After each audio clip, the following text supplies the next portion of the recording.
joining the NCEES end-of-year principal and assistant principal evaluation processes for 21-22. To the next slide. We are using WebEx meetings today, so you can use the chat feature, and it looks like a little talk bubble. Depending on how you joined us, you might find it in the bar down at the bottom to the far right to enter any questions. Under the three dots is also a Q&A questions area. If you have a private question you want to ask, you can put it in there, and we'll keep an eye on that. If you're having audio issues, I'm circling where you need to check that. Look under the three dots and go to switch audio. If you'd like to see captions, look on the lower left of your toolbar down there, and you'll see, I think it might be a blue circle now instead of this little Martian, and the closed caption symbol to turn those on. I am Cammie Nairn, and I am your NCEES Education Product Consultant in the Digital Teaching and Learning Division in the home-based area. And joining me today is Miss Jennifer Bass. I'll let Miss Jennifer introduce herself in her role here at DPI. Good afternoon, everybody. My name is Jennifer Bass, and I am the new NCEES coordinator here at DPI, and I work with the Educator Standards and Evaluation Division. Thank you, Jennifer. And I don't think Dr. Socks is joining us today, but he is also in the Educator Standards and Evaluation area division, and he is our NCEES business owner. He and Miss Jennifer work closely together to answer all your policy questions, and I answer your NCEES system questions. I am going to turn off my video because to save some bandwidth, but I did want to say hello before I turned it off.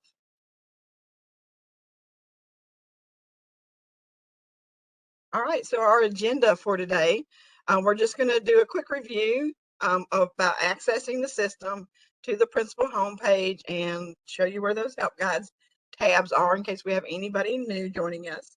You are also welcome to use the chat to say hello and tell us who you are and where you're from.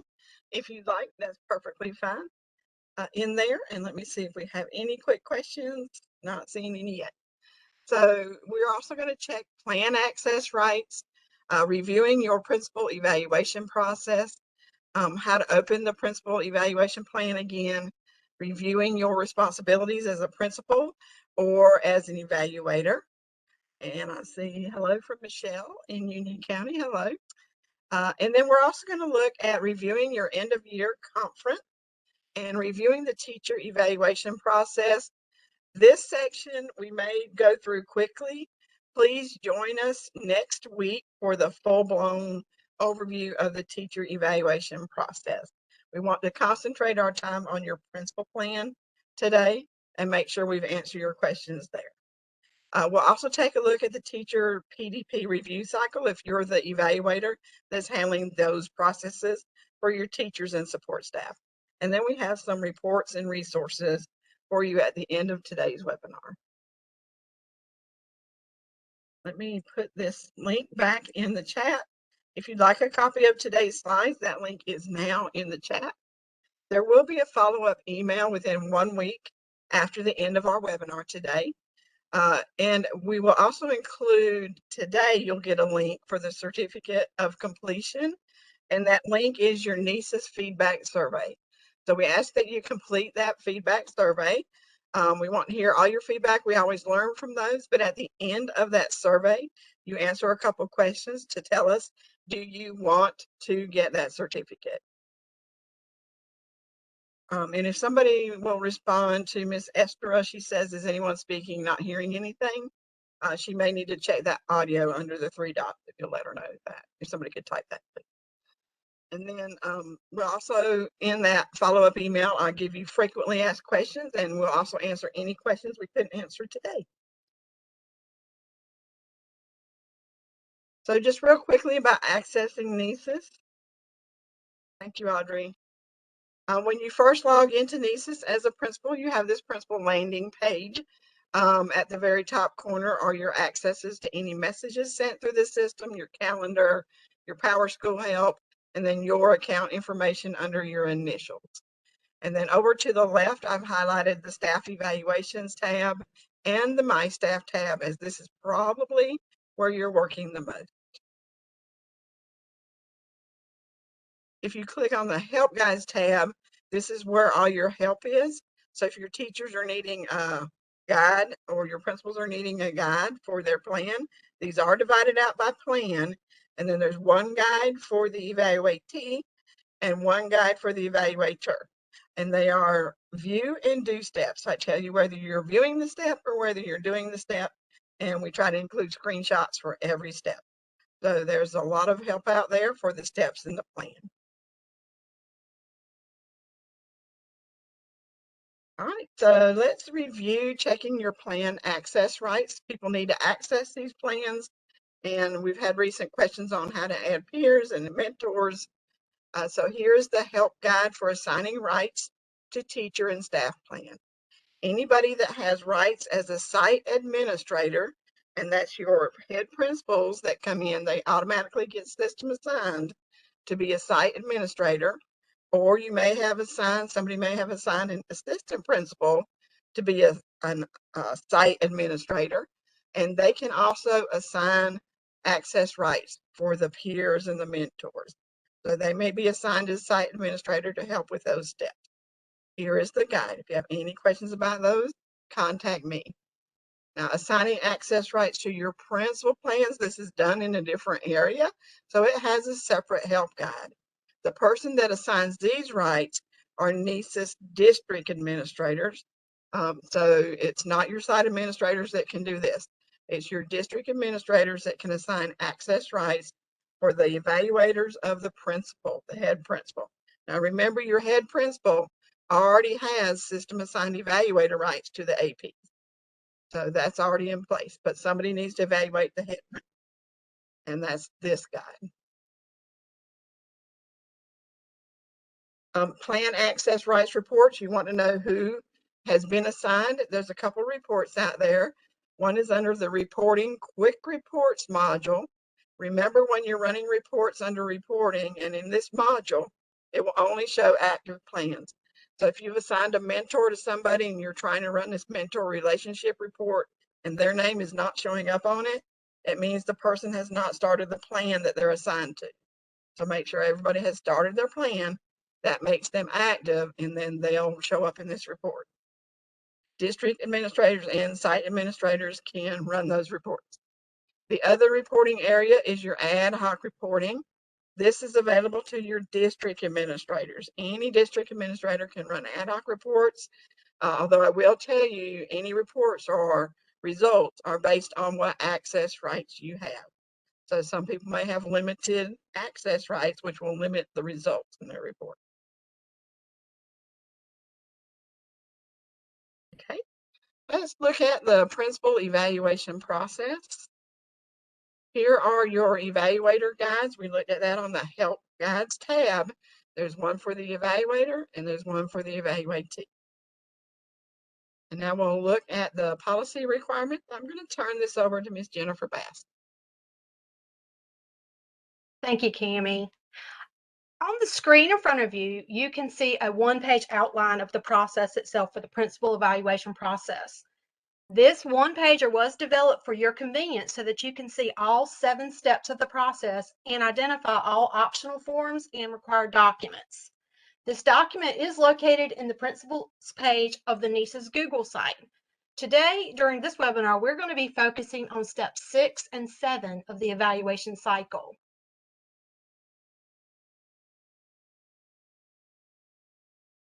Let's focus first on step 6. Preparing a consolidated performance assessment should happen at the end of the school year.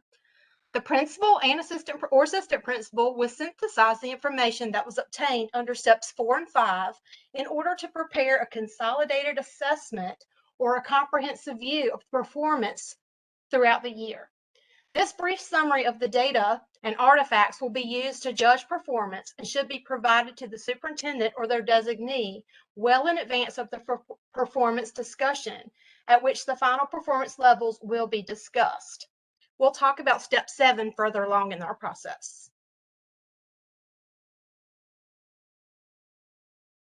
Thank you, Jennifer.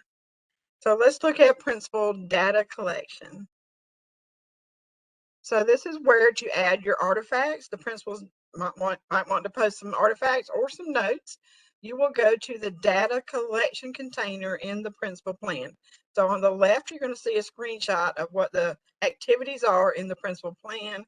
So we've got the pre-evaluation planning, the initial meeting, and then comes the data collection container. Notice it doesn't have the check marks on it. This can be accessed at any time. So you'll click into there, and then you're going to see artifacts and notes if you're a principal, and you'll also see the rubric. If you're the evaluator, you're going to see also evaluator notes. That's an area for the evaluator to place notes that the principal does not have access to. Here's what the principal sees. Here's what the evaluator sees. When you get into the artifacts and notes as the principal, you can add a new note. You must put in some text, and then you have option to add a tag. You want to tag it to an element that you're trying to reach a goal for, like element 1A for school vision, mission, and strategic goals. You can tag it, and then you must save it. And if you have an attachment you want to put in, you have to do those 2 steps first before you see this attached file link. So make sure when you're entering your note, put in some text for your note, tag it if you want to, save it, and then you can add any document. Any questions about that? That's the same process for the evaluator notes as well. So we do have an activity for the end of year review for principals. There are 3 activities within there. So you're going to click into end of year review container. It will expand, and you're going to see that consolidated performance assessment that Miss Jennifer just referred to. So you're going to click in there and click new. And then fill out the information, the summary information that was asked for. Once that's in there, you go to the end of year review, the evaluator does, to sign off on it. So the evaluator also has a couple areas that they must set and answer the question. What is the goal progress? Are they progressing? And then are they meeting the goals? What is the completion status? Are they completed with it? And then you can sign off. Make sure you've filled in any area that has an asterisk on this container or inside the container when you click activity when you click into it. Once those are signed off, then the principal can also sign off on the end of year review. They'll review all the steps.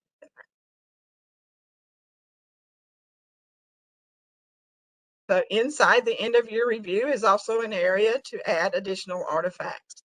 So in the consolidated performance assessment, you've clicked new, you've entered the text. There's also a new button beside additional artifacts. So that's another area that you can add artifacts within the plan. The brief summary of the data and artifacts used to judge performance should be provided to the superintendent or their designee well in advance of this performance discussion, at which the final performance levels should be discussed. Okay, any question about that step? We are getting ready to look at the principal summary evaluation. All right, and this is for Miss Jennifer. Thank you. Okay, the last step of the principal evaluation process is step 7, and that is the summary evaluation conference that Kami was discussing. This is the final step in the process, and this conference should take place at the school site and include the self-assessment, the consolidated performance assessment, and the summary evaluation form or rubric, which should, as Kami said, be prepared in advance of this meeting. At this meeting, the principal or assistant principal and their evaluator will discuss the next year's performance goals. We often get questions regarding what's required. As you can see from the key up in the top right-hand corner, the documents in red are required, and the green are the optional forms, and black are the required processes. What you see in red are the required documents, and what's in black is required process. So in other words, all 3 of the items identified in step 7 are required. However, the state will only require the self-assessment and the summary evaluation forms to be submitted for our data collection.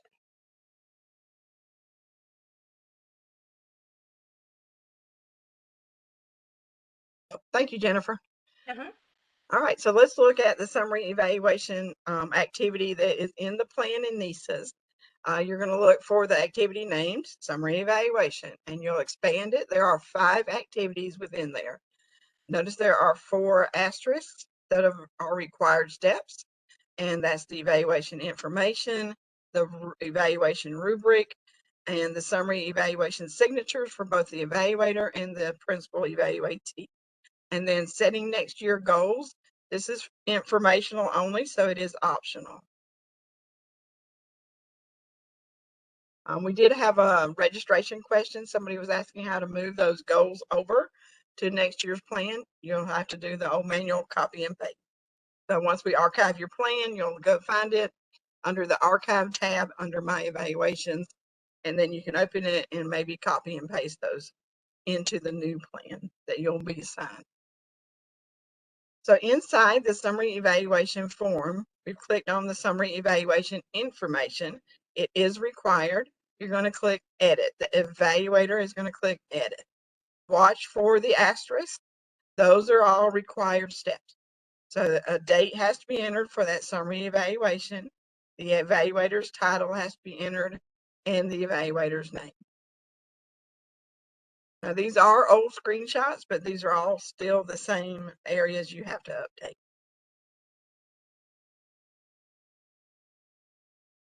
So inside the summary evaluation rubric, which is the next step down, the evaluator will click to open up the rubric, and then they'll see a Start New button. So click Start New.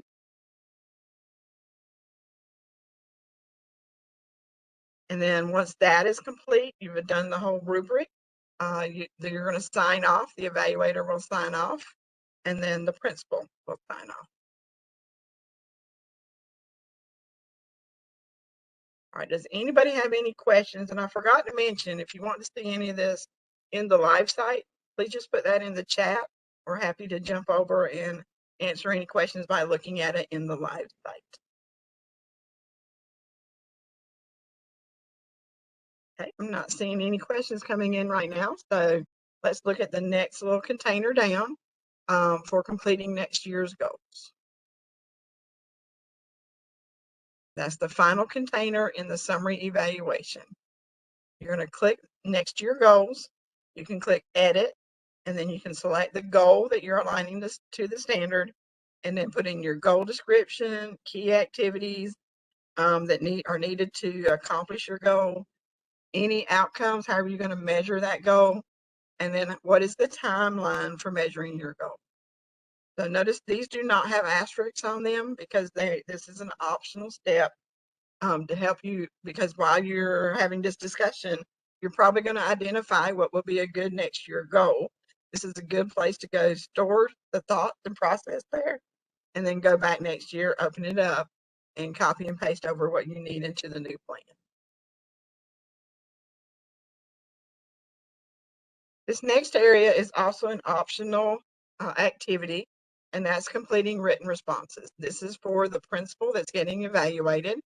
You can add a written response. Say you've had your conference, you had some additional responses you wanted to send to your evaluator, so you can open up the written response. Once you open up your written response, you're going to see the 2 asterisks on. You need to select what is the written response about. Is it about your initial meeting? Is it about your mid-year conference, your end-of-year review? Or is it about that summary evaluation? And then you enter that, enter in your text, and save and exit.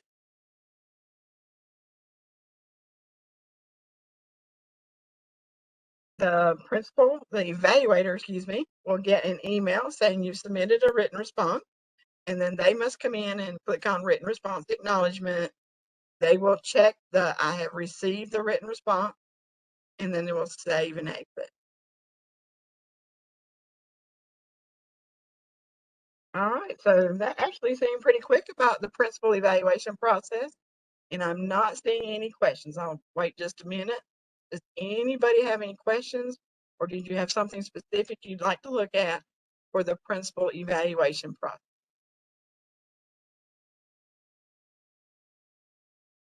Okay. All right. If there are no questions, we'll move on to the next section, which is the teacher support staff evaluation process itself. On the screen is the teacher evaluation process one-pager, which can be found on page 21 of the manual. You can also find this document on our NCEES Google site. Our focus for today is mostly on step 4, the summary evaluation and goal setting. But let's take a minute to review the information in step 3 to ensure that we are wrapping up our observation cycle here at the end of the year. So step 3, which is the observation cycle, includes component 5 and 6, the observations and the post-observation conference. By this time of the year, you should be in the final round of all observations in order to have enough time to coach teachers' growth and to improve their practice. As a reminder, if you have teachers with less than 3 years of employment, they will be on a comprehensive evaluation cycle, meaning they have 3 formal observations by a principal or designee and a formal observation by a peer. Please remember, all formal observations must last 45 minutes or the entire class period. Teachers who have more than 3 years of employment are placed on a standard or an abbreviated evaluation cycle. For a standard cycle, the principal will do at least 3 observations, and that will include at least 1 formal 45-minute or class period observation. For those who are on the abbreviated cycle, the principal will do 2 observations that are focused only on standards 1 and 4.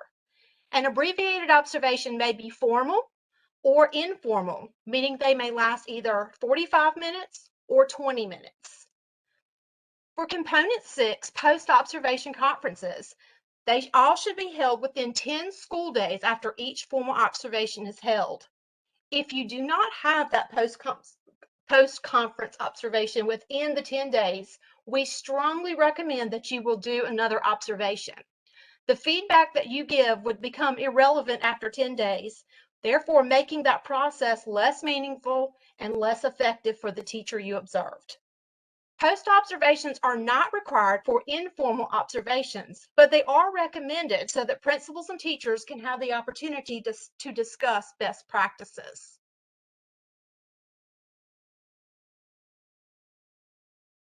This chart that you see on the screen is helpful in that it further explains the requirements of the North Carolina evaluation process and the 3 types.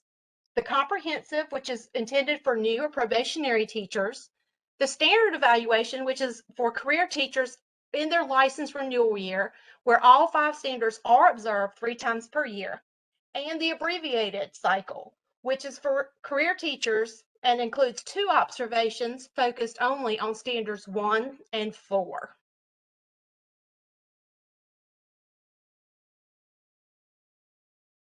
So as a brief review, the year-long process is a series of formative assessments where we collect data in each of the observation rubrics.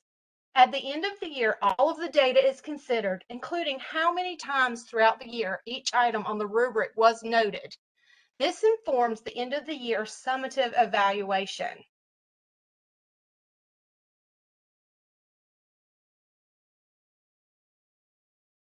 So our main focus for today is related to step 4.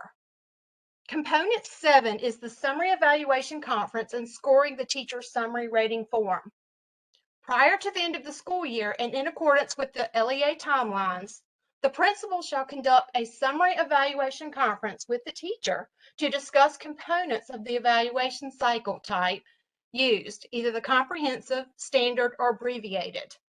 At the conclusion, they will give a rating for each of the elements on the rubric, make a written comment on any element which was marked not demonstrated. They will give an overall rating for each standard in the rubric, provide the teacher with the opportunity to add comments to the teacher summary end-of-year rating form, and review the completed teacher summary end-of-year rating form with the teacher. They will also secure the teacher's signature on the record of teacher evaluation activities and the teacher end-of-year rating forms.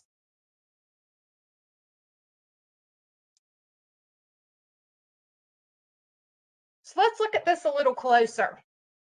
When determining the rating for each element, the principal will identify the first descriptor that has not been marked throughout the year.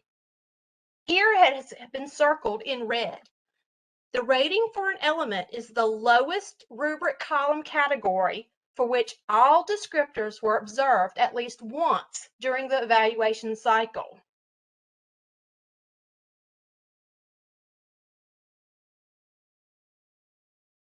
The rating for element 1A would be developing. As you can see, because proficient does not have all of the marks. It was not observed. So this teacher would get developing for this element.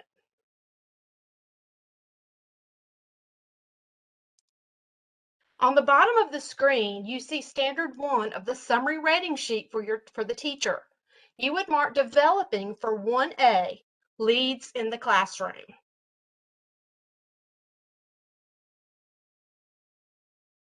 The same process is applied throughout for each element. For element 1B, teacher demonstrates leadership in the school, the rating would be proficient. As you can see, in the next column over with that circle with the red, they did not have anything checked on the top. Are there any questions? Not seeing any questions. Okay.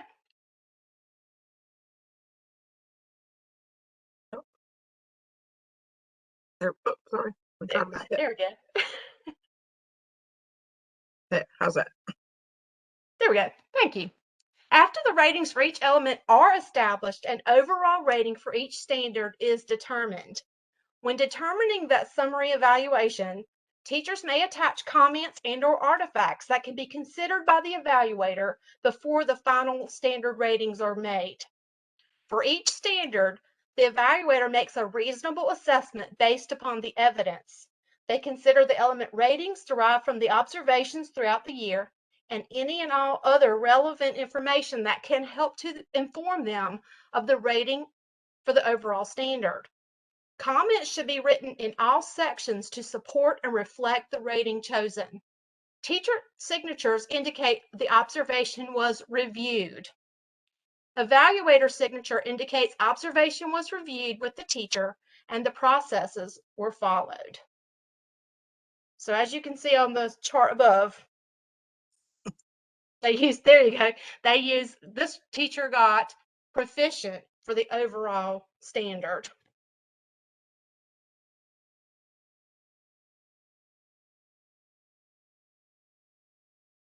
Let's look at this one for standard 4. You rate a teacher based on where they are at the time of the summative evaluation.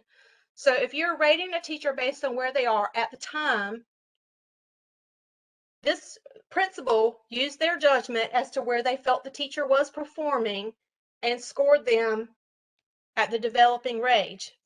You do not take these X's where they were scored throughout the year and average them.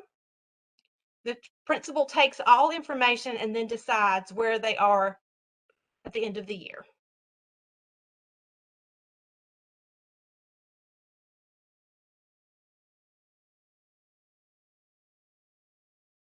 For your information, directions for completing the end of the year final summary evaluation is located on page 36 of the Teacher Evaluation Manual.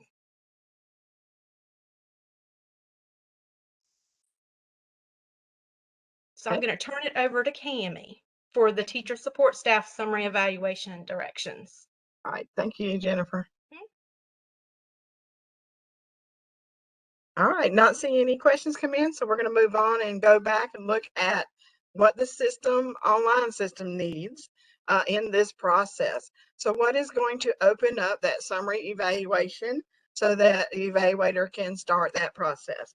And when you're looking at the activities in each of the plans, there are several areas that need to be completed and locked before that summary opens up. So for the comprehensive plan, you must have completed and locked the 3 observations and the peer observation. Once those are done, that summary evaluation opens up. For the standard, it is required to have the 3 observations. For the abbreviated, 2 observations. And for the late hire, at least 1. Can you do more? Yes, but these are the required activities for each of these plan types and showing that they're locked before that summary opens up. How can you verify if the activities are locked? So one way you can do is go to the reporting area, and there is a quick report out there called Activity Lock Report. It's very simple to run. You can go see all the lock steps. You can also navigate to your staff evaluations dashboard, and on there you can physically look and see a green check and a lock for each of the activities. So this first staff has observation 1 and 2 locked, but 3 has not been done.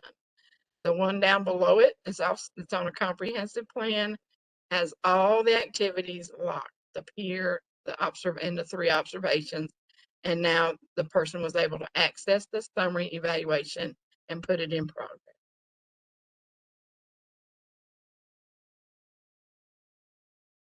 So what we're looking for is to go back to the plan and open it up. And we're looking for the summary evaluation container. We're going to click in it, and it has 6 activities. You can see those on the right over here. The evaluation form, the conference, the signatures, the optional written responses, and then locking when everything is complete. And I just put a chart here for who does what step when. So the principal starts this process with the teacher or the support staff, starting and completing that summary evaluation form, holding that conference with the teacher or support staff. Then the teacher acknowledges. You can do the written response first before these acknowledgments come in.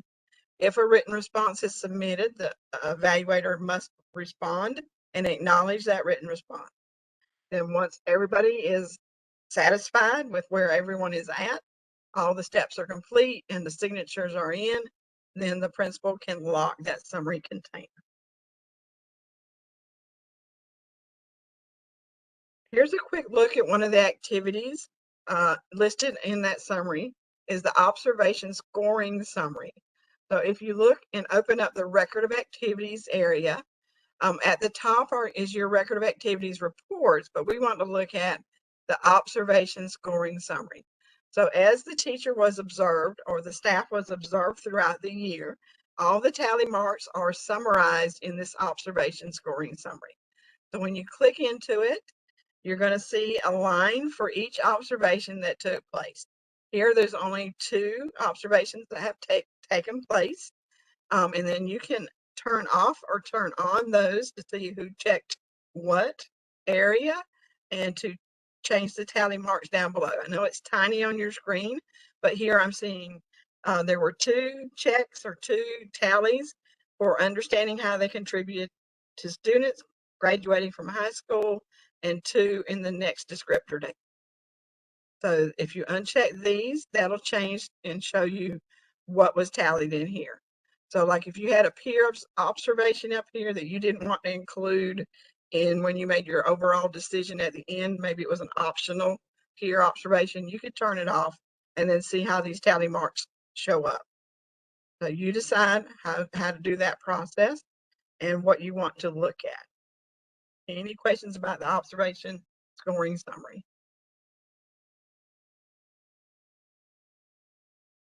So now we're going to look at the top activity, which is the record of teacher evaluation activities.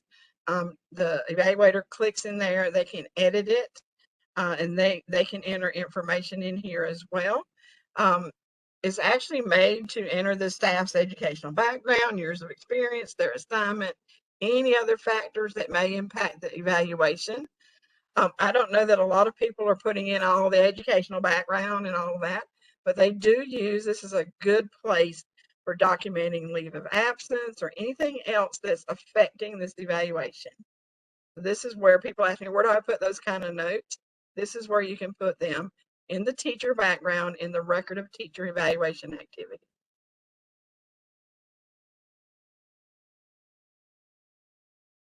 So here's the report that I said you could print. So for the evaluations, the record of activities area has one report, and it will print out all the events and activities that took place, the dates that they took place, who signed off, and when, and what time. In the PDP, there are actually 4 record of activities reports, initial, a mid-year, an end of year, and then the overall.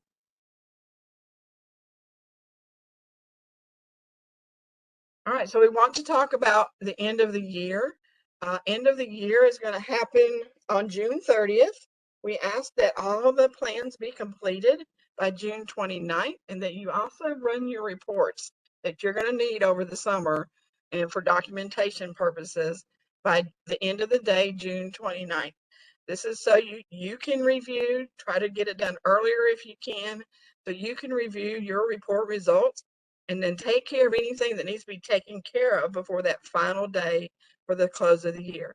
And then I, at DPI, at the close of business on June 30th, will be running the reports to pull the ratings evaluations so we can get them over to the EVOS division. Any questions about what day we're going to close everything down? It's June 30th. Please be done with all the plans by June 29th. Please run any reports by June 29th.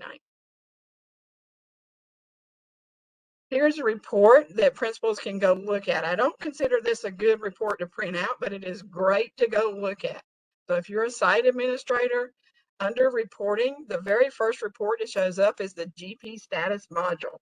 And you'll just click to run that report. And if you're running this as a district administrator, you can drill down, either run it at the district level or drill down to a school. If you're running it as a site administrator, you're only going to see school that you have access to. And then you're going to click next. And it gives you a great overall view of how many people are still in progress with their plans and which activity is, as you drill in here, which activity that they're still in progress with. Let me back up. There's also a way when you click into the school, well, I don't have a screenshot, but when you get to this step, there'll be a link to the school, and you can click on the school name and you can see individual people and see what step they're at. So you can drill down even further.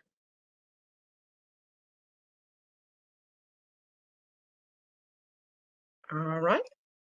So we're going to look at the teacher PDP plan. How does that wrap up at the end of the year? I'm going to turn this over to Jennifer first. Okay, thank you. Now we're going to be looking at step 4 in the evaluation process, which is goal setting. And it will include component 8, which is PD plans. The second part of step 4 in goal setting. To the right, we have a completed summary rating sheet for teachers. We must determine which of the PD plans the teacher will complete for the next school year. So think about the types that we have. We have the individual growth plan, which are for teachers who are proficient or better. We have the monitored growth plan, which are for teachers who have at least one developing, and the directed growth plan, which means that they have a not demonstrated or developing rating for 2 sequential years. So let's take a look at each of the ratings for each standard on this sheet. Since this teacher has a rating of developing for standard 4, they would be on a monitored growth plan for the following school year.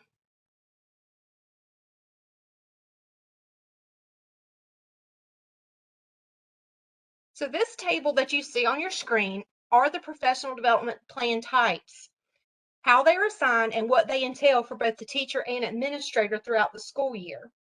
The individual PDP is for new teachers and teachers who are rated at least proficient on all of the standards in the teacher summary rating form. In this plan, the teachers develop their individual goals for their own growth, and they will meet with the administrator 3 times during the year to discuss those plans and activities. The monitored PDP is for teachers who have rated developing on one or more standard on the teacher summary rating form. In this plan, the administrator and the teacher will meet together to discuss and develop the goals for the teacher for the following year together. They should meet at least 3 times during the year to discuss the plan and their progress, but it is a good idea to meet quarterly or every 6 weeks. That's recommended to make sure that teachers are using this as an instrument of growth. Then the third type of plan is the directed PDP.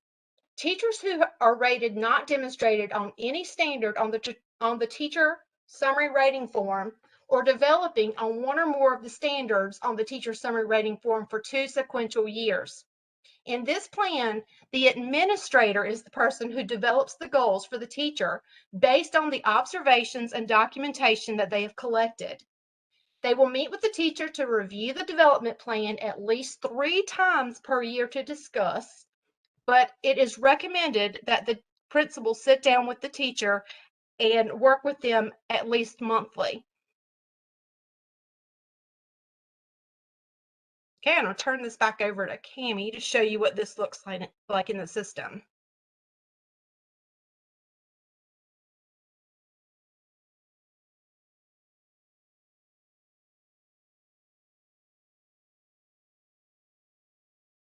Cammie? Oh my gosh, I've been muted all this time. I was going to say, I bet you're talking and nobody's there. Yes, I'm sorry. So we have a couple of questions came in about items that are not observable during the in-classroom observation. How do they mark those, or how do they include those? Is it true for items that are not traditionally observable, like the PLC participation? They may not have observed that, and therefore it was not checked. How would you complete the summative rating form for that?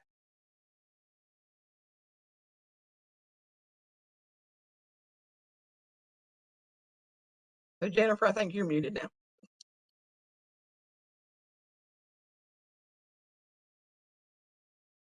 I am. Can you repeat that question one time, please? Yes.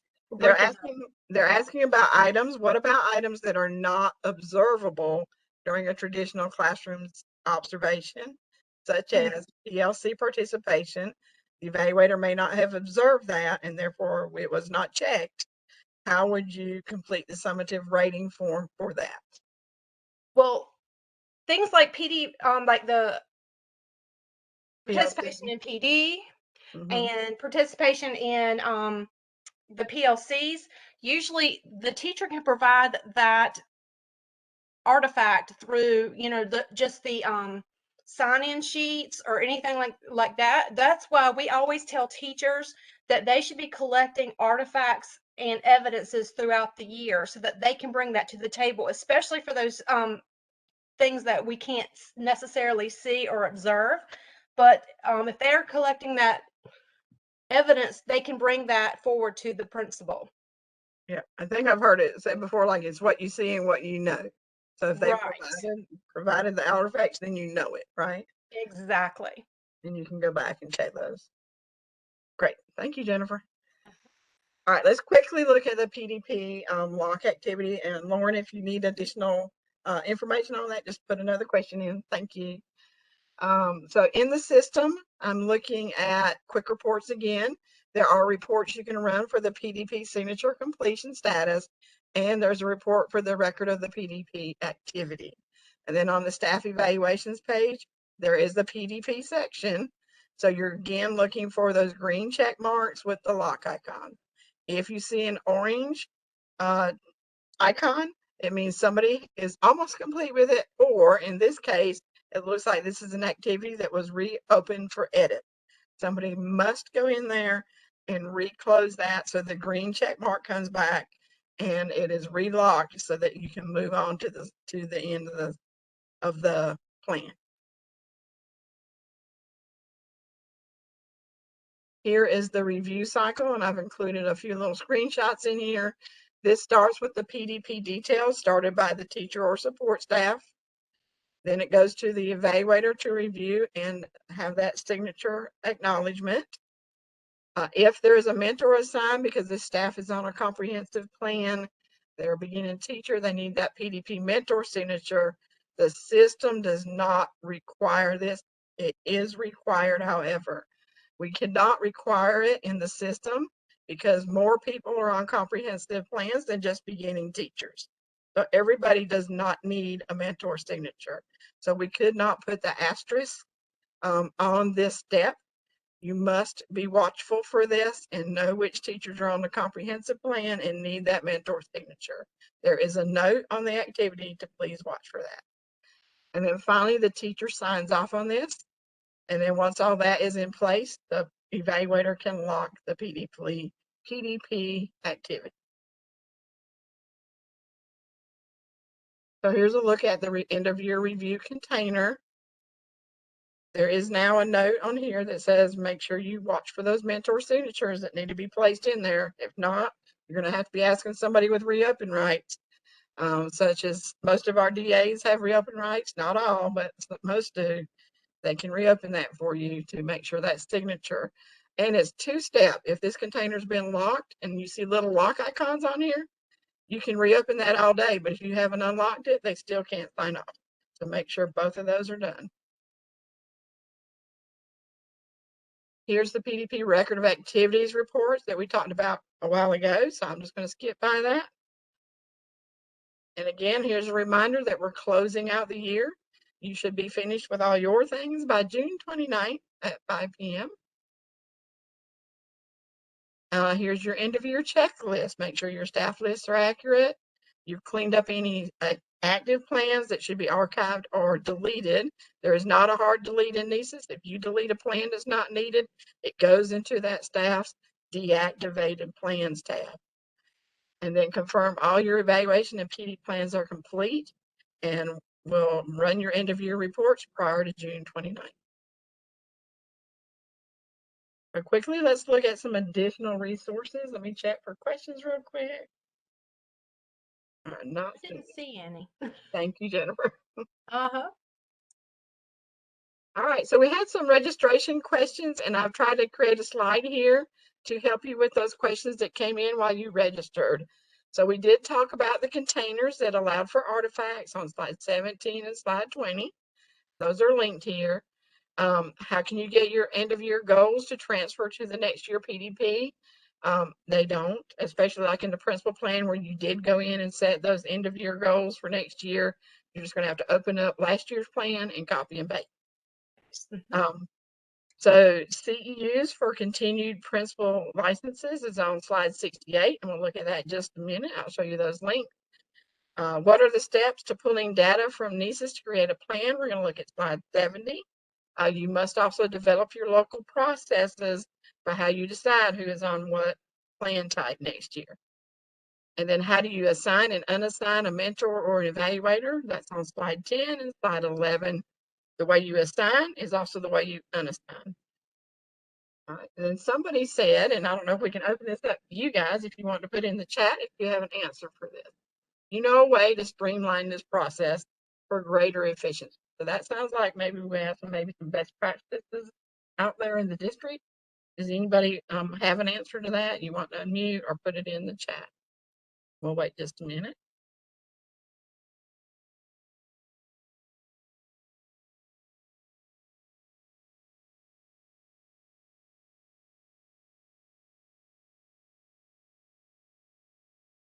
All right, I'm gonna check back at the chat in a minute and see if anybody has anything to put in there. They might be typing. Yes, yes.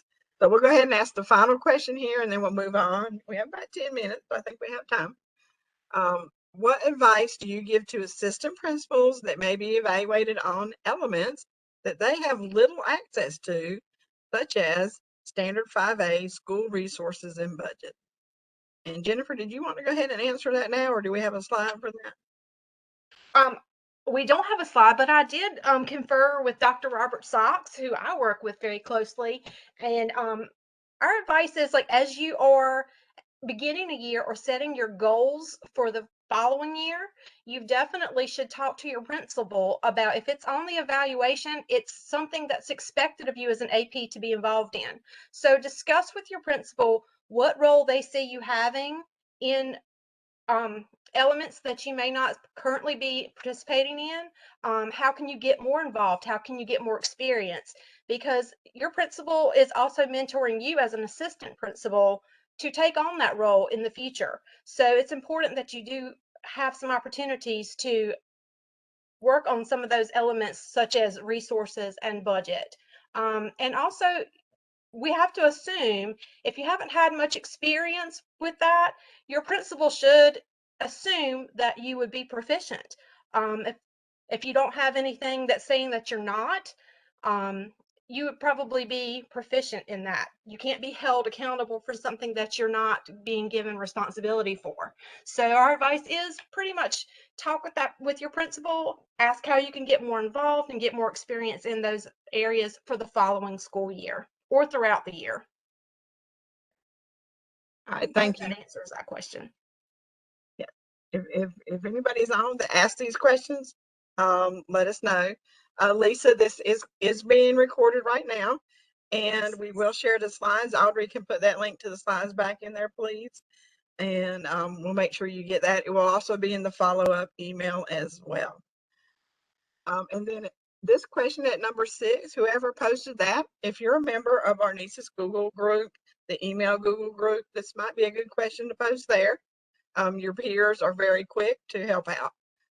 Not sure at my level how, since I'm no longer working in the school district, what processes you guys use to streamline this evaluation process. So here's the answer for what are the administrator CEUs, what do they need to renew or update their professional educator license. I included the link to our DPI site. This screenshot is on that page, and here's the area of what administrators need, what credits you need: 3 executive role, 2 digital learning, and 3 general credit. And then I also included a link that was titled Licensure for Administrators and Student Services. So there are sections for both of these in this link.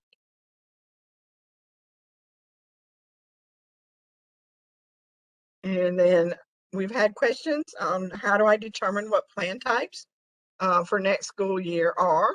And these are some resources provided by Dr. Sachs. Did you want to talk about these, Jennifer? Or are you good with me talking? Well, this is information that's readily available, but just keep in mind that the goal of the PDP is for teacher growth in their practice, and the principal's role is to coach and monitor the progress that they're making throughout the year. So just keep in mind, a teacher who is struggling and is having to be moved to a monitored or directed PDP, it is best practice to evaluate them on all 5 standards so that you can get a good picture of their growth. And also, so, keep in mind also, if that teacher is on a monitored or directed PDP, the abbreviated cycle would not be appropriate because you're only going to be looking at the 2 standards, and you need to be looking pretty much at all 4 to ensure that they continue to grow and their pedagogy is where you want it to be. Thank you. Mm-hmm. Excuse me, Tammy. Yes. Someone wanted to know that the last document that we shared is that also in the link in the slide. You're breaking up, Audrey, so I'm not sure. I see a question about where can I find the last document shared. Yeah. Michelle, is that this one here? I can put this link in the, I'm not sure if that's what you want, Michelle. Yes, that was the one. All right, so I'll put those 2 links in the chat. Okay, so both of those links are now in the chat. All right, let me make sure we didn't miss any questions. I don't see any more. Okay, good. Thank you, guys, and thank you for asking questions. Yes. All right, so next week will be the end of year teacher and support staff evaluation and PDP process webinar. We do focus on teachers, but this is also the same kind of steps for your support staff. So please do join us. I know they have different rubrics, but it is going to be the same kind of steps. So here's the registration link for that. here's the link to our NCEES Google site, and this is where you're going to find all the, my mind just went blank, all the guides, The manuals and the guides. manuals, thank you, the manuals for the teachers and support staff out here. We also have our webinar list here. That next webinar is actually our last webinar for the year. If there's anything you would like to learn more about, email me and I'll see if we can put together any other webinars. I do plan on holding some office hours as we head into end of year. So as you have questions, you can join those office hours as well. If you're designated open tickets for any NCEES issues, here's that information for that. I do also download all our webinars and upload them to our NCEES playlist on YouTube. So you can always go out there, see what's out there, find a past webinar and watch those. And I do try to include the links and pathways to the presentations that go with those. So here's the all-important feedback form. Let me copy that. To get a certificate for today, you do have to fill out this feedback form. And please do let us know, good, bad, what we can improve on. We always want to improve each time we do a webinar for you. So you learn as we go and we learn what you need. And so there's the link to the NCEES feedback form. The email actually will go to you in about 15 or 20 minutes. If you elect on those final couple of questions to receive it, it will come to you by email. You print out your email. Does not guarantee you're going to get the credit. You must turn it into your district for approval. Any questions about that?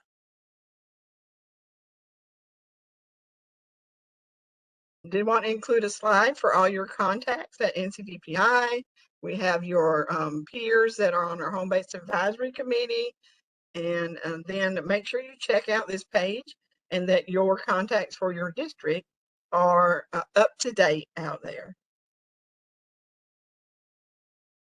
I am also available by office hours. So if you have a group or a team that wants to meet with me about evaluations or PDPs, and I'm sure Jennifer will be glad to join us if we need to do a call together with you, you can make an appointment on my office hours. And there's my email. And that will wrap up our end of year principal AP evaluation process for 21-22. So do you guys have any final questions? Wait just 1 minute and then thank you for joining us today. Go and enjoy a wonderful evening and we hope to see you next Tuesday. I'm going to stop the recording and you guys have a great evening, but I will hang on here if you have additional questions.